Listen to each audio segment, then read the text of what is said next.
በጊዜ አሰልጣኝ ማይክል ካሪክ ስር ጠንካራ ጉዞ በማድረግ ላይ የሚገኘው ማንቸስተር ዩናይትድ ከቅርብ ሳምንታት ወዲህ ጥሩ ብቃትን እንዲሁም ከወራጅ ቀጠና ለመውጣት ከፍተኛ ጥረት በማድረግ ላይ የሚገኘውን ዌስትሃም ዩናይትድ በለንደን ስታዲየም ዛሬ ምሽት የሚገጥም ይሆናል።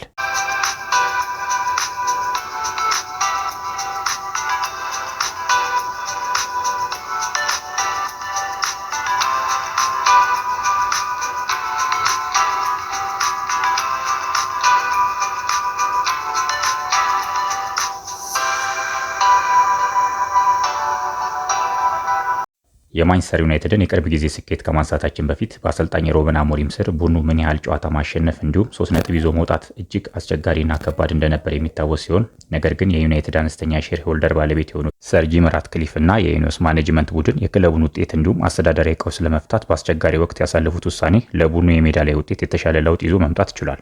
አሰልጣኝ ማይክል ካሪክ ብዙ መራቀቅ በማይፈልገውና መሰረታዊ በሆኑ ጉዳዮች ላይ ብቻ ማስተካከያ በማድረግ ሁሉም የክለቡ ተጫዋቾችና የቡድን አባላት አንድነትና የራስ መተማመን ከፍ ማድረግ የቻለ ሲሆን ተጫዋቾች በተፈጥሯዊ ቦታቸው እንዲሰለፉና በነፃ ሚና እንዲጫወቱ መፍቀድ ለቅርብ ጊዜ ውጤት ማማር ከፍተኛ አስተዋጽኦ አበርክቷል።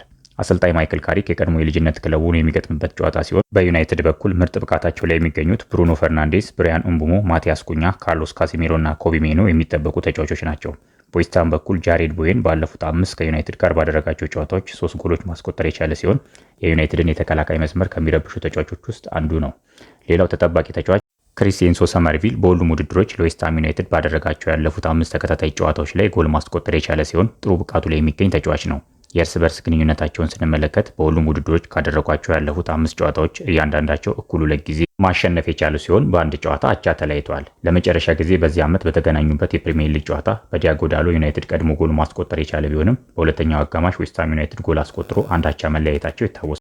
በአሰልጣኝ ኑኖ ስፒሪቶ ሳንቶ የሚመሩት ዌስትሃም ዩናይትዶች ከወራጅ ቀጠናው ለመውጣት በሚያደርጉት ጥረት ለማንቸስተር ዩናይትድ ከፍተኛ ፈተና እንደሚሆኑ የሚጠበቅ ሲሆን ማንቸስተር ዩናይትድ ቶፕ 4ን ይዞ ለማጠናቀቅ በርትቶ በመንቀሳቀስ ላይ ይገኛል።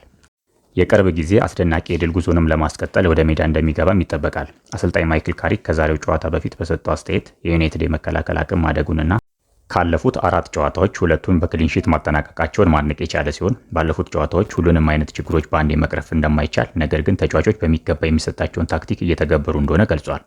የዛሬ ተጋጣሚያችሁ ዌስትሃም ዩናይትድ ከወራጅ ቀጠናው ለመውጣት እየተጓዘ ያለ ቡድን ነው። ምን አይነት ፈተና ይጠብቃችኋል? በሚል ለተነሳለት ጥያቄ በሰጠው ምላሽ የሁለቱንም ቡድኖች ሁኔታ መመልከት አለብን። የእያንዳንዱ ጨዋታ ለተጫዋቾች ምን ማድረግ እንደሚገባቸው በግልጽ እናሳያለን። የዛሬውን ጨዋታ በተመሳሳይ እንዳለፉት ጨዋታዎች ለመቀጠል እንገባለን። እንደ ጨዋታ አይነቶች የተለያዩ አቀራረቦችን ልንከተል እንችላለን። በወራጅ ቀጠና ላይ ያሉ ቡድኖች ከባድ ፍልሚያ እንደሚያደርጉ ይታወቃል።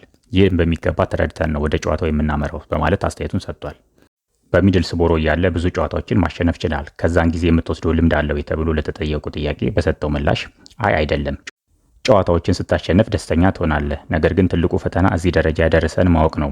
ይህም ጠንካራ ስራና ዝግጅት ማድረግ ነው። አሁን ባለውበት የእግር ኳስ ደረጃ ጨዋታዎችን ለማሸነፍ በጣም ከባድ ነው። ስለዚህ ቀጣዩ የምታደርጋቸውን ጨዋታዎች ቀላል እንደማይሆኑ ማሰብ አለብህ።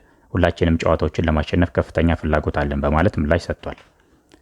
ብሩኖ ፈርናንዴዝ ወደፊት ትልቅ አሰልጣኝ እንደምትሆን አስተያየት ሰጥቷል። ለዚህ ምን ምላሽ አለ በሚል ለተነሳለት ጥያቄ በሰጠው ምላሽ አዎ ብሩኖን እዚህ ለጥቂት ጊዜም ቢሆን በነበረኝ ቆይታ በሚገባ አውቀዋለሁ። ጥሩ ግንኙነትም አለን። ምን ያህል ባለምጡቅ አእምሮ ተጫዋች እንደሆነ እረዳለሁ። ለዚህ ክለብ ምን ያህል እንደሚያስብም አውቃለሁ። እንደሱ ያሉ ተጫዋቾች አስተያየት ሲሰጡ አክብሮትን ትገልጻለህ። ነገር ግን ሁሌም እንደ ቡድን አብሮ ጠንክሮ መስራትም ጭምር ነው። ስለዚህ ወደፊት የሚፈጠረውን ነገር አብረን እናያለን በማለት አስተያየቱን ሰጥቷል። ስለ ሜሰን ማውንት ጉዳት ተጠይቆ በሰጠው ምላሽ በዛሬው ጨዋታ ላይ ደርስ እንደሚችል ነገር ግን በቀጣዩ የኤቨርተን ጨዋታ ላይ ዝግጁ እንደሚሆን ገልጿል። ጸጉሩን ሳይቆረጥ ረጅም ጊዜ ስላስቆጠረው የማንቸስተር ዩናይትድ ደጋፊ የሰማው ነገር ካለ ተብሎ ለተጠየቀው ጥያቄ በሰጠው ምላሽ አዎ ሰምቻለሁ፣ ልጆቼ ነግሮኛል፣ ነገር ግን ይህ በቡድን ይዘት ላይ ምንም የሚፈጥረው ነገር የለም ሲል አስተያየቱን ሰጥቷል። የዌስትሃም ዩናይትድ አሰልጣኝ ኑኖ ስፒሪቶ ሳንቶ በሰጠው አስተያየት ደጋፊዎቻችን ከመጀመሪያው ደቂቃ ጀምሮ ድጋፋቸውን እንዲሰጡ እንፈልጋለሁ። ቡድናችን ጥሩ ነገር እንደሚያሳይ አምናለሁ። በበርንሌ ጨዋታ ጥሩ የቡድን ስራና ከፍተኛ አቅም ማሳየት ችለናል። ከፍተኛ ጥራት ያላቸው ተጫዋቾች አሉን። ያንንም ውጤት ማስቀጠል እንፈልጋለን ሲል አስተያየቱን ሰጥቷል። የቡድን ዜናዎችን ስንመለከት በማንቸስተር ዩናይትድ በኩል ቀድሞ ጉዳት ላይ ከነበሩት ማቲያስ ዲላይት፣ ሜሰን ማውንት እና ፓትሪክ ዶርጉ ውጪ ሌላ አዲስ ጉዳት እንደሌለ የተጠቀሰ ሲሆን በዌስትሃም ዩናይትድ በኩል ጂያን ክሌር ታዲቦ ከቼልሲ ጋር በነበረው ጨዋታ ባየው ቀይ ካርድ ምክንያት በዛሬው ጨዋታ የማይሰለፍ ይሆናል። ግብ ጠባቂው ሉካስ ፋቢያንስኪ በጀርባ ህመም ምክንያት ሌላው በጉዳት ላይ የሚገኝ ተጫዋች ነው። ዌስትሃም ዩናይትድ በቅርብ ዓመታት በፕሪሚየር ሊጉ ከማንቸስተር ዩናይትድ ጋር ያደረጋቸውን ጨዋታዎች የተሻለ ውጤት ማስመዝገብ የቻለ ሲሆን ባለፈው ዓመት በደርሶ መልስ ዩናይትድን ማሸነፍ ችሏል። ዘንድሮም በኦልድ ትራፎርድ አንድ አቻ መለየት የቻሉ ሲሆን ባለፉት 3 ጨዋታዎች በለንደን ስታዲየም ማንቸስተር ዩናይትድን አስተናግደው 3ቱንም ማሸነፍ ችለዋል። በማንቸስተር ዩናይትድ በኩል ከዌስትሃም ዩናይትድ ጋር ካደረጓቸው ያለፉት 6 የፕሪሚየር ሊግ ጨዋታዎች አንድ ብቻ ማሸነፍ ሲችሉ በ4 ጨዋታ ሽንፈት የገጠማቸው ሲሆን በአንድ ጨዋታ አቻ መለየት ችለዋል። በኦፕታ ሱፐር ኮምፒውተር ቅድመ ግምት መሰረት ማንቸስተር ዩናይትድ 47% የአሸናፊነት ቅድመ ግምት ያገኘ ሲሆን በዌስትሃም ዩናይትድ 28.6% የአሸናፊነት ቅድመ ግምት አግኝቷል። 24.4% አቻ እንደሚለያዩ ግምቱን አስቀምጧል።